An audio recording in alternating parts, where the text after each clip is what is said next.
Dominique Delamare.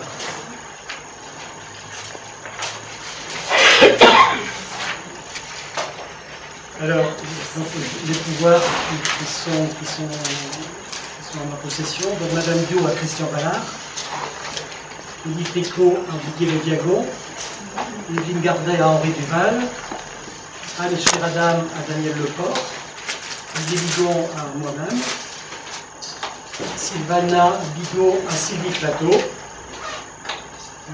Michel Février à Dominique Delamare, et Patricia Pianet, il laisse un peu voir, donc je le mets à Monsieur.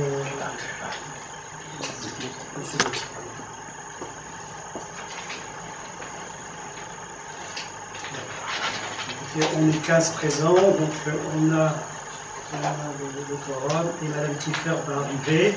Sinon, sont excusés, donc ne viendront pas et n'ont pas de pouvoir. Madame Perrin, elle a téléphoné, et Madame Motel aussi a téléphoné. Et Madame Perrin.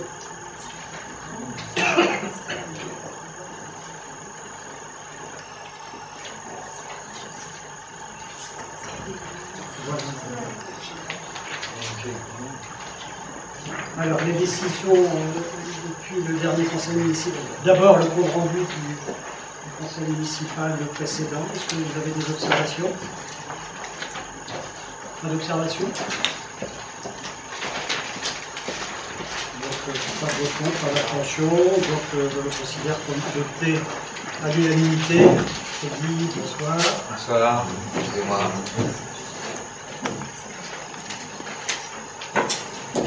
Donc les décisions depuis le dernier conseil municipal, la 199 porte attribution d'un marché public pour les aménagements paysagers du quartier futur de Bellevue, donc qui est attribué suite à la consultation d'entreprise, suite à l'avis de la commission d'appel d'offres, qui est attribué à un Jourdanière Nature pour 152 074 € et 69 centimes. Après, pour la salle, le complexe sportif Jean-Pierre Moussoirne, ce sont les entreprises dont le montant des travaux ne justifie pas une décision du conseil municipal, mais une décision du maire. La démarche a été identique, c'est-à-dire une consultation des entreprises, une analyse des offres, un avis de la commission d'appel d'offres. Donc ces entreprises, le lot 1, terrassement, entreprise Lemay TP, 111 000 €. Lot 8, menuiserie intérieure Auga, 176 442,40 €. On a indiqué en variante l'aménagement d'un bar, mais finalement il est compris dans les 176 000, donc ça va tomber tout seul. On ne fera pas cette somme de 6 442 €. L'ODAF, cloison, plâtrerie, isolation, Finibat, 24 395. Électricité, Lustrelec, 106 316. Plomberie sanitaire, Rocher, 65 277. Revêtement de sol, Mariotte, 135 107. Faux plafond, Gauthier plafond, 28 900. Et on retiendrait le plafond Gritex pour 42 000 €. Et le remplacement du plafond prévu hygiène en panneaux Fibra Futura dans les vestiaires pour 184 €. Le lot peinture Margue, 33 566, avec une variante que l'on retiendrait aussi 2697. Équipement sportif Marty Sport pour 39 183. Mur d'escalade pour Grimpomania pour 122 810. À quoi on rajouterait des options qui semblent intéressantes. Prix supplémentaire 3 255. Système de chronométrage 7 900. Remontée corde, remonte-corde 800 €. Et les cordes 750 €. Et enfin, le lot 19 ascenseur Alpine Lift pour 18 600. Le lot 16 a été déclaré infructueux et fera l'objet d'une nouvelle consultation. Voilà. La décision 201, convention avec l'entreprise CER Euro Conduite de l'Ouest pour la préparation et permis de conduire EB pour un agent des services techniques. C'est un agent que l'on a recruté il y a quelques mois, qui n'avait pas son permis de conduire EB et il a demandé de le passer. Le 17 au 21 septembre pour 597,60 € plus les fournitures pédagogiques, 16 €.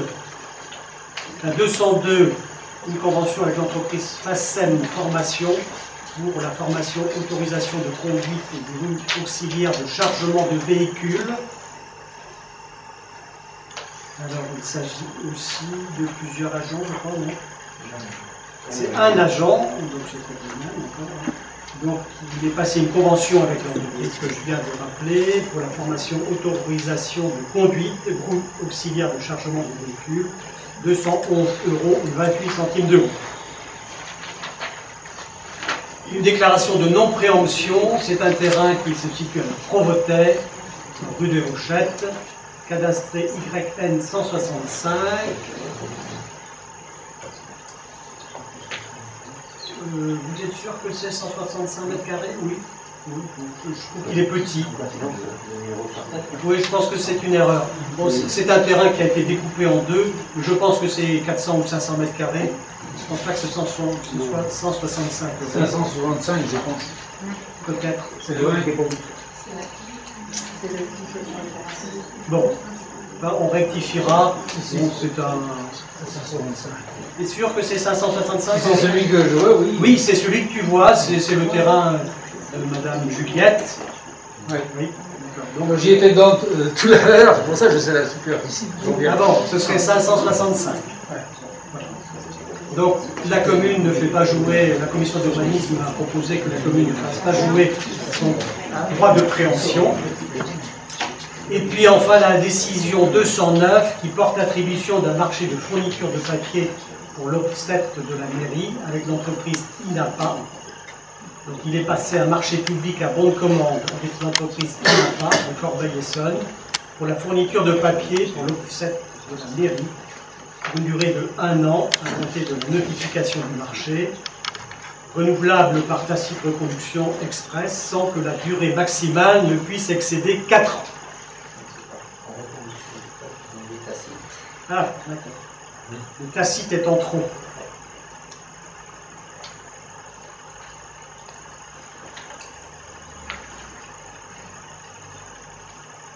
Voilà les décisions que j'ai signées depuis le dernier conseil municipal.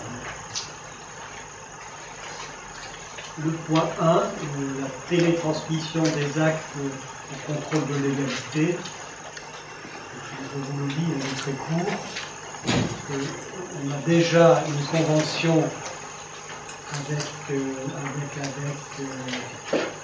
c'est avec la préfecture.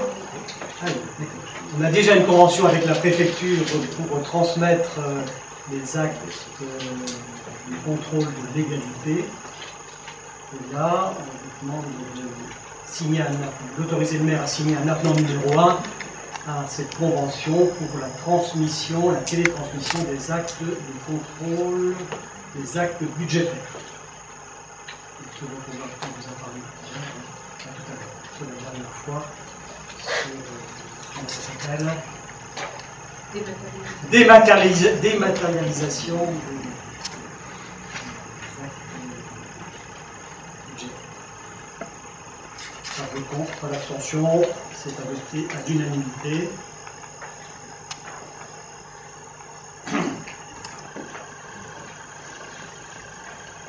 Le quartier Bellevue, aussi c'est très court, marché de maîtrise d'œuvre. Donc on a une première décision qui retient l'atelier du canal, le groupement atelier du canal Saint-Fège pour l'étude de l'urbanisation du quartier Bellevue. On a le 8 avril 2001 un avenant numéro 1 pour une mission complémentaire inventaire et définition et délimitation de la zone humide, 3 650 €. Le 22 novembre 2011, un avenant numéro 2 pour une mission complémentaire de procédure de déclaration de la zone humide, 3 760 €. Donc, à la suite de ces deux avenants, on arrête le coût prévisionnel des travaux à 2 855 407 €. 2 855 405 €. 407 €, le coût prévisionnel des travaux, un taux de rémunération de 3,78, qui fait un forfait définitif de rémunération de 129 089 € et 52 centimes d'euros TTC. Donc, il vous demandez d'autoriser le maire à signer cet avenant numéro 3. Je voulais poser une question. Oui. Qu'est-ce qui explique la différence aussi importante avec la baisse au niveau de la salle? Ah oui. D'un côté, il y a des VRD, puis de l'autre, sont d'autres bâtiments. Là, ce sont des VRD, et peut-être aussi une concurrence plus exacerbée au moment voulu. Mais bon, je pense que c'est surtout bâtiment d'un côté où les taux sont, à mon avis, plus élevés que au niveau VRD. Le montant est à peu près le même, vous voyez, et puis je pense qu'il y a moins de travail génie civil, enfin génie civil, maîtrise d'œuvre que sur les services. On souhaitait qu'il y ait quand même pas mal de travail au niveau des emplois, de l'implémentation. Ça fait la différence est énorme. C'est un peu double, mais pas loin. Le marché à la baisse Ah oui, vous avez rappelé ça aussi, mais bon. parce que c'est un marché global à tranche. Donc c'est le taux qui avait été passé à l'époque de 2000. Et puis la complexité, effectivement. Mais est-ce que, bon, sur la mairie, je ne sais pas quel taux on est. On est à 5-6. Je pense que sur les trucs de bâtiment, nous avons du 5-6. Voilà. Pas de vote contre, pas d'abstention. Donc c'est adopté à l'unanimité aussi. Donc on verra la prochaine fois la fixation des coûts de lotissement.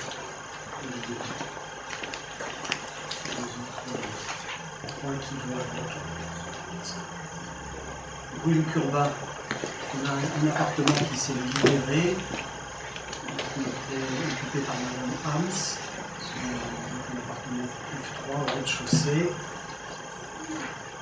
On a une candidature de M. Rousseau. C'est un monsieur qui n'est pas très âgé, il a une cinquantaine d'années, mais il est un peu dans la panade, il vit chez ses parents. Donc, je propose de louer à ce monsieur. Le CCAS hier avait un avis favorable aussi au choix de M. Rousseau. Donc, je vais proposer de louer à M. Rousseau. Alors, non pas à compter du 15 octobre, parce qu'on en profite pour faire des travaux de remise en état, et ce sera le 1er novembre. Donc, rectifié, ce sera à compter du 1er novembre.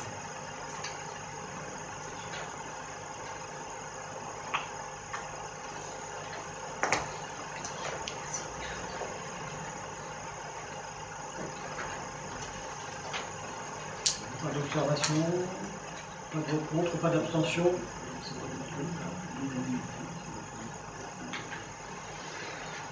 Le site des Landes, Pont-Réan, l'association des vétérinaires, l'association centrale d'entraide des vétérinaires, avait une convention avec la Société généalogique et minéralogique de Bretagne depuis longtemps, hein, depuis les années 60, depuis 40 ou 50 ans qu'ils avaient cette convention qui permet à la faculté membre de la Société géologique et minéralogique, de venir expliquer ce site un peu particulier et assez rare. Vous avez vu, j'arrive jamais à retenir, l'ancien front de taille de cette carrière montre la discordance des terrains paléozoïques sur les séries biovériennes. Donc j'espère que vous avez tous été voir cette chose un peu rare. Elle représente le site historique sur lequel cette discordance a été observée et décrite pour la première fois dans le massif armoricain. Il s'agit donc d'un élément essentiel du patrimoine géologique régional. Donc on vous propose de signer une convention du même type avec la société pour lui permettre de venir sur le site présenter ça.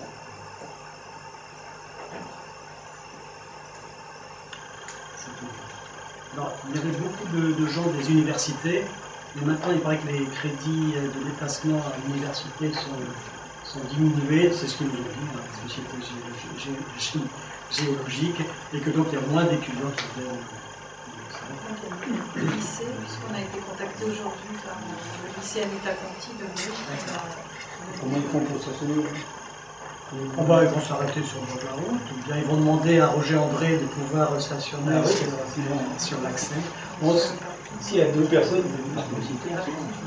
Bon, en fait, débrouilleront. Ou si l'écart peut les déposer, venir stationner, oui, comme dit Mme Lebert, sur le parking du cimetière, et puis retourner les chercher. C'est sympa.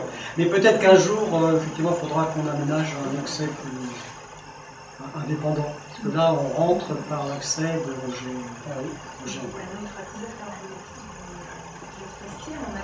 Oui, on a gardé un terrain, mais bon, lorsqu'on accède par l'espace tir, il y a un bon bout à cravacher là pour arriver à notre bout. Alors, je pense que le site est équipé également d'une, dites-moi, rappelez-moi, géocache. Donc, expliquez, Mme Lebert, parce que je vais me tromper, ce que c'est qu'une géocache pour ceux qui auraient oublié. Oui, ça. En fait, c'est.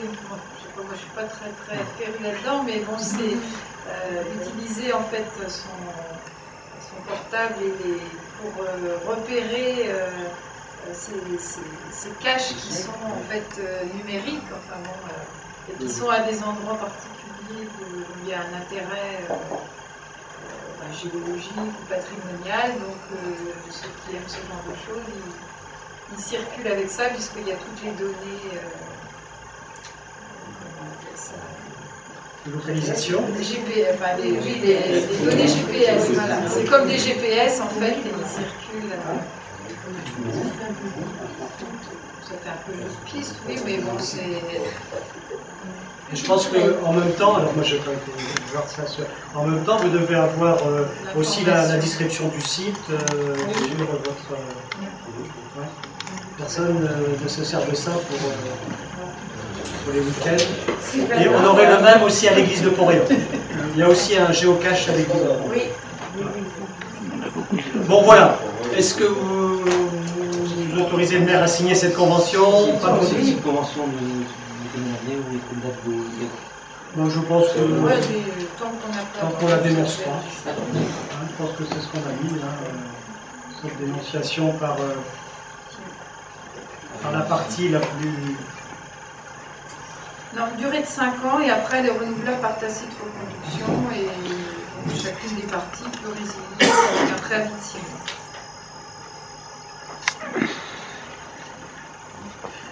Je pense, enfin bon, je me suis balayé cet hiver dans le site, là.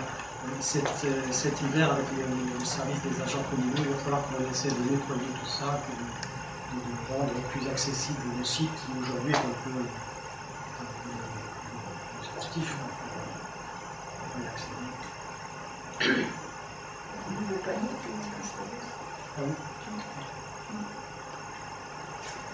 Bien, donc c'est adopté à l'unanimité.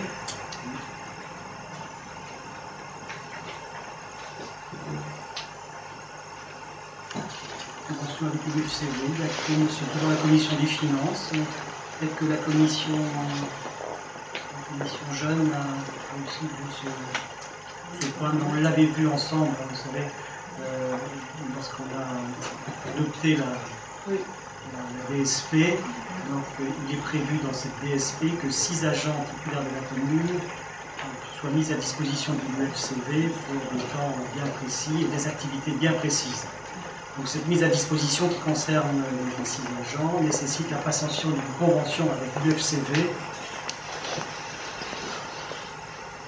conformément au décret du 18 juin 2008. La convention prévoit la nature des activités exercées par les fonctionnaires mis à disposition, la durée de leur mise à disposition, leurs conditions d'emploi, les modalités de contrôle et de l'évaluation de leurs activités. Il vous est proposé, avec l'accord des agents concernés, d'autoriser le maire à signer cette convention. Je pense que ça joue maintenant sur des temps très limités.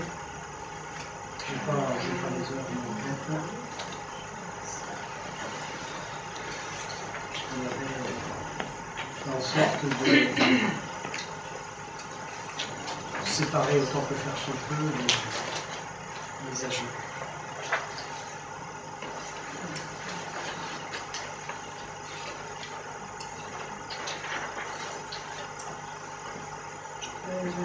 Comme il y en a 6 répartis sur les différents APS, donc on a des créneaux 7h10, 9h, 17h10, 19h, donc ça c'est les calunes. À Charcot, on a 7h30, 9h, 17h10, 19h et un autre agent 7h30, 9h.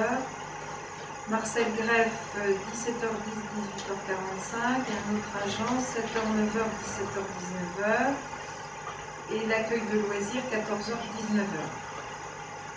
Alors avec la nouvelle organisation au 1er janvier 2013, il y a quelques modifications d'horaire.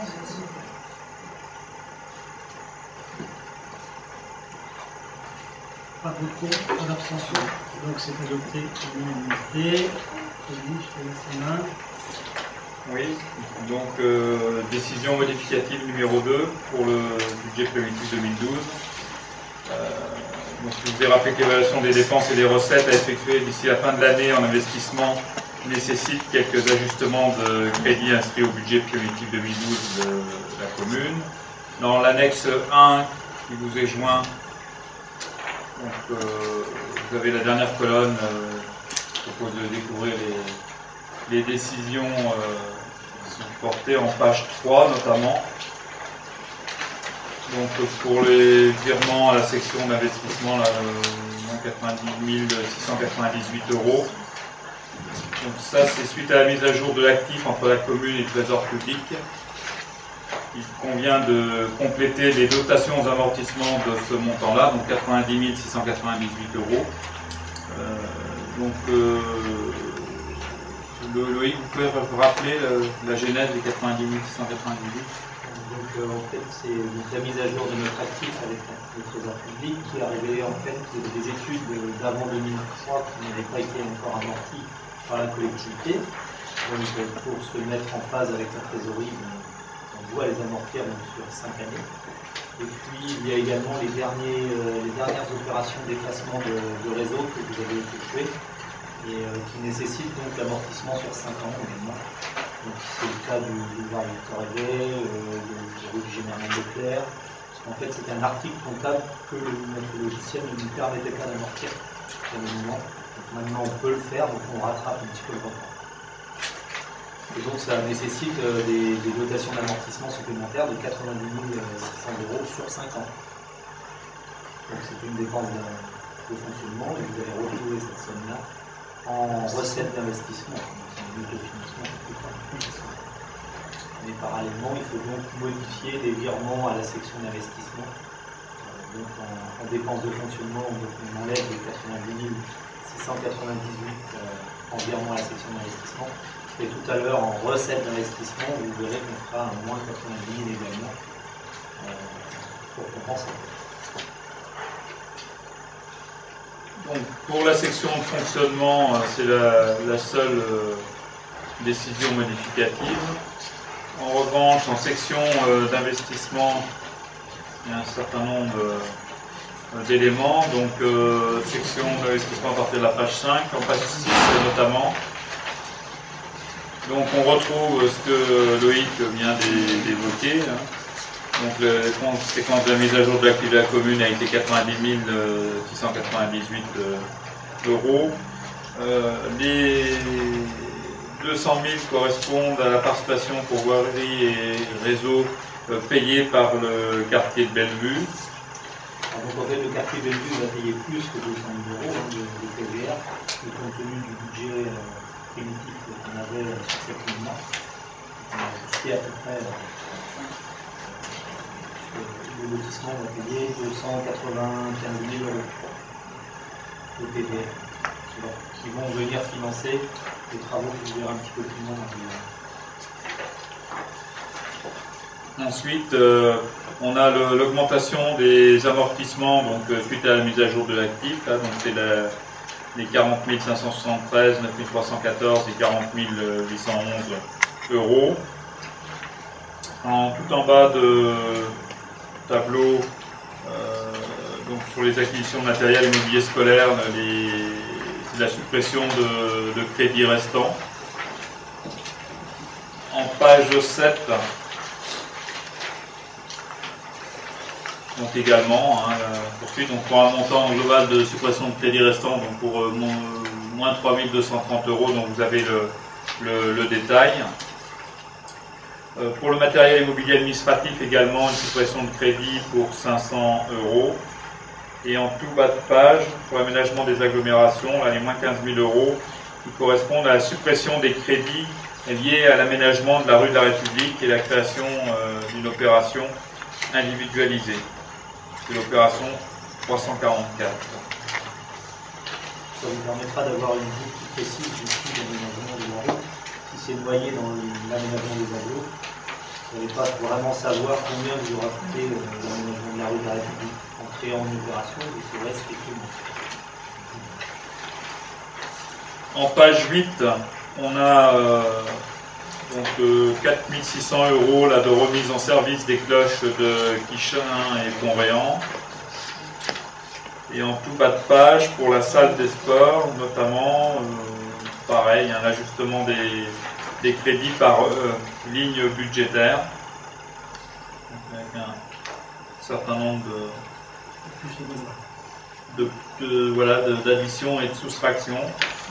On ne nous redonne pas le montant global sur cette ligne-là. Ça fait 0. C'est 0. D'accord. Donc, on poursuit en page 9 pour l'espace Galatée également, donc 2 000 euros de suppression de crédits restants. Pour l'école maternelle de Guichin, pareil, un réajustement à 250 euros en moins. Pour la modernisation de la voirie, donc 12 500 euros d'ajout de crédit, donc c'est lié au surcoût d'aménagement de la rue. Le plancher, c'est ça? Oui. Voilà, et donc là, on n'avait pas de chiffre précis au moment du budget primitif.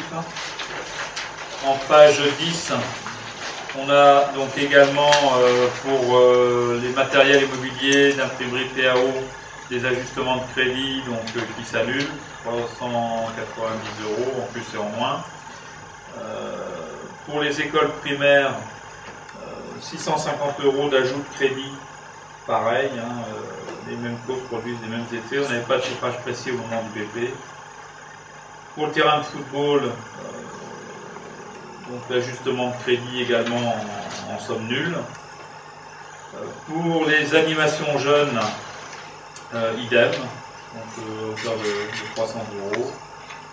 En ludothèque, donc les 120 euros correspondent à l'achat d'une imprimante scanner suite au vol. En page 11, on a là, ça correspond à la super commune, les suppressions de crédit pour 600 euros. Pour les abris scolaires, on a là 2500 euros d'ajout de crédit pour mise en place de 2 abris scolaires. Il y a 120 euros d'installation matérielle et outillage sur la cave de Pont-Réan. Oui, ça, c'est ce qui a été fait de la borne électrique. On a pour aménagement de la rue de la République, donc la PVR payée par le quartier Bellevue permet de couvrir une partie des coûts d'aménagement de la rue de la République. Et donc là, il y a un ajustement à 65 790 €. Et enfin, en page 12, vous avez donc pour l'aménagement d'un giratoire RD 39, pareil, 140 000 €, sachant que la PVR du quartier de Bellevue couvre l'aménagement du giratoire. Et puis les 4 700 € correspondent à la subvention du Conseil général pour les travaux d'enrobé. Ce qui porte le total de la décision modificative numéro 2 et non pas numéro 1 à 204 700 €. Vous noterez que l'opération 343 sur votre document devient la 344 et la 344 devient 345.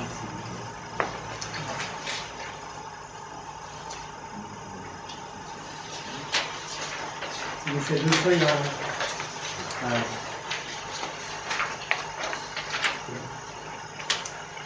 J'ai pas bien compris. Alors, en fait, en page 11, Oui. en page 11, DI opération, vous avez 343 aménagement de la rue de la République, Oui. ça vient opération 344.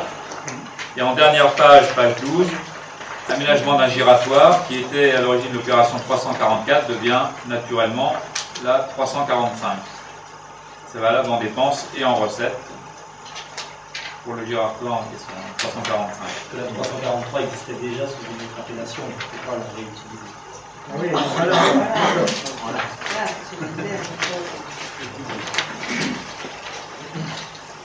Voilà pour cette décision modificative numéro 2. Justement,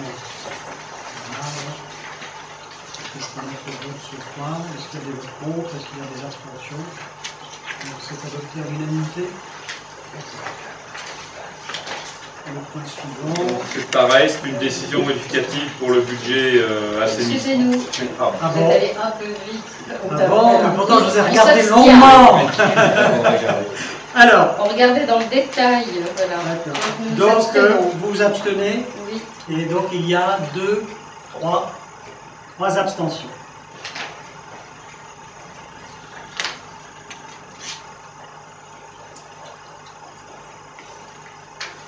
Le point 7. Donc décision modificative également sur le budget assainissement, ce coup-ci. Pareil, donc un réajustement, donc c'est plus simple et plus rapide. Les dépenses imprévues, donc moins 2236 € qui correspondent à une diminution des dépenses pour compenser l'augmentation des charges d'amortissement. Et ces mêmes charges d'amortissement donc, apparaissent dans l'opération d'ordre de transfert entre sections, qui permet la mise à jour de l'actif de l'assainissement avec la trésorerie, donc, qui nécessite d'augmenter des dotations. Je peux mettre au vote. Est-ce qu'il y a des votes contre? Est-ce qu'il y a des abstentions? Donc c'est adopté à l'unanimité.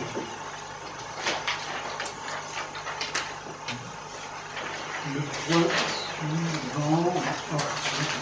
Une recette irrécouvrable de 5,26 €.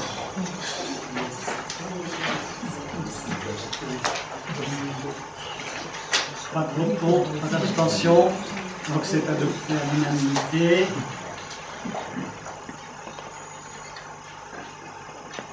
Le quartier Bellevue, donc on vient d'évoquer le giratoire. Donc pour faire ce giratoire sur l'emprise du domaine du Conseil général, nous devons passer une convention avec le Conseil général qui précise les conditions techniques, administratives et financières dans lesquelles les aménagements seront réalisés et gérés. C'est ainsi que la commune, en tant que maître d'ouvrage, doit prendre en charge tous les travaux. Elle doit également prendre en charge les travaux de modification, de maintenance et d'entretien de la signalisation de police dédiée aux aménagements, ainsi que les charges liées à l'entretien et au fonctionnement des ouvrages. implanté sur et hors chaussée. Par contre, on a un versement de subvention de la part du Conseil général pour une participation aux travaux d'enrobé, de finition du rond-point et d'une petite partie de la voie pour 4 700 €. Donc la convention explique l'ensemble des obligations. Pas de contre, pas d'abstention, donc ça a été à l'unanimité. Il faut dessiner. Alain, peut-être, que tu rappelles ce que tu as passé en commission, sans doute. Oui, mais bon, tout ça, on va regarder aussi. Lotissement de taux assigné, rétrocession des voies, réseaux et espaces verts, convention avec la société Terra Ouest. Donc, par courrier en date du 17 septembre 2012, M. Didier Le Bolloc, représentant la société Terra Ouest, a demandé que les voiries, réseaux et espaces verts du lotissement de taux assigné 19 kg soient intégrés dans le domaine public, dans le plan en annexe 3. Considérant que les orientations d'aménagement du plan local d'urbanisme prévoient des liaisons entre cette opération et le lotissement de domaine dédié, considérant notamment que le dossier de consultation a été soumis à l'avis de la commune et qu'un représentant de la commune participera à l'ensemble des réunions chantiers et que la rétrocession ne sera effectuée que si la réception des travaux n'a fait l'objet d'aucune réserve de la part de la commune, la commission finance, développement économique, emploi, réunie le 17 septembre 2012, propose premièrement d'accepter la rétrocession dans le domaine public des voiries, réseaux et espaces verts du lotissement du taux assigné et d'autoriser le maire à signer la convention de rétrocession correctement. Deuxièmement, d'autoriser le maire à signer l'acte notarié correspondant aux frais, bien sûr, du demandeur. Tout le monde le situe.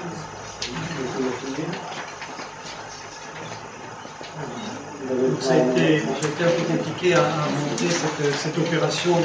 Si on se remonte 3-4 ans en arrière, on a élargi le RD 29 sur les trottoirs, 39. On a enquêté sur des terrains et on a eu un échange de terrain avec l'opération qui a traîné.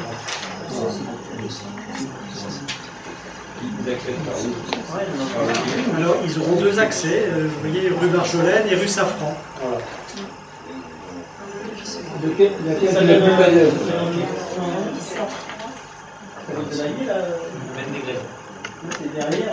Oui. Maintenant, c'est plus derrière, c'est très visible. Oui, c'est en cours. Oui, c'est les accès juste à la ville. Tout le monde accède par la rue Marjolaine ou la rue Safran, hormis le parking de 8 places là, que vous avez, mais qui est pour les logements de longère. Pour une partie de la longère, parce que l'autre partie de la longère a accès par l'intérieur du lotissement.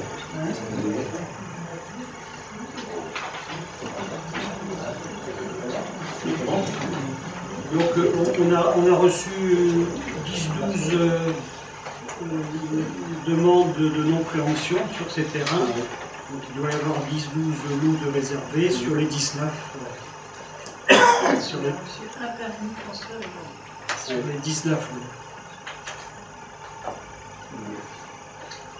Mais là, si dans les travaux, il y a des relations. Donc on prend en charge qu'à la fin totale. Donc on est autorisé à aller vérifier la qualité des travaux. C'est un peu la contrepartie de ce problème de rétrocession d'une voie. Quand c'est prévu dès le départ, on exige les qualités des matériaux, des épaisseurs de matériaux, et on peut vérifier, assister à la surveillance des travaux.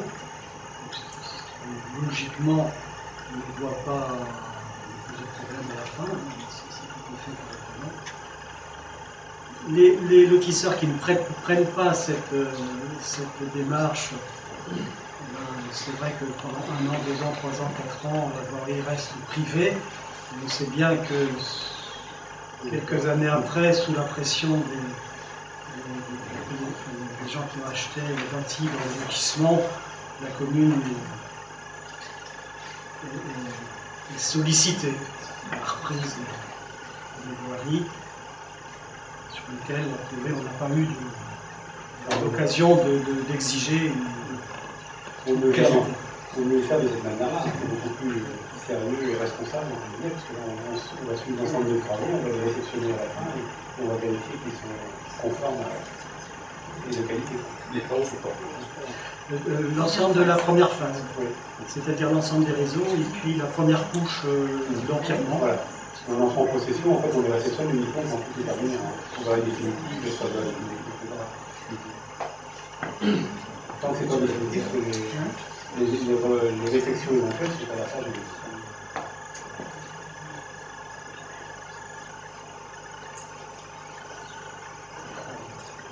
Voilà, puis on verra peut-être au prochain conseil municipal si ça a été arrêté par la communication, les noms de rues, il y a 2 petites rues. Ah, il n'y en a qu'une!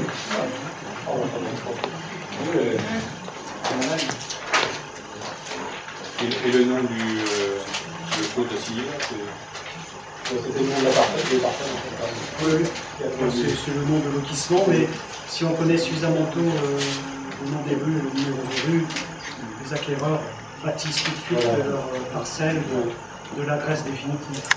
À la rue Basilique. Ce sera la rue Basilique qui sera présenté à la commission. Et ce sera pour le prochain conseil. La rue Basilique. On va faire la cuisine. Bien, donc est-ce qu'il y a des votes contre sur le point 10, des abstentions? Non, c'est adopté unanimement. Bien, l'ordre du jour officiel est terminé, il n'est pas très long ce soir.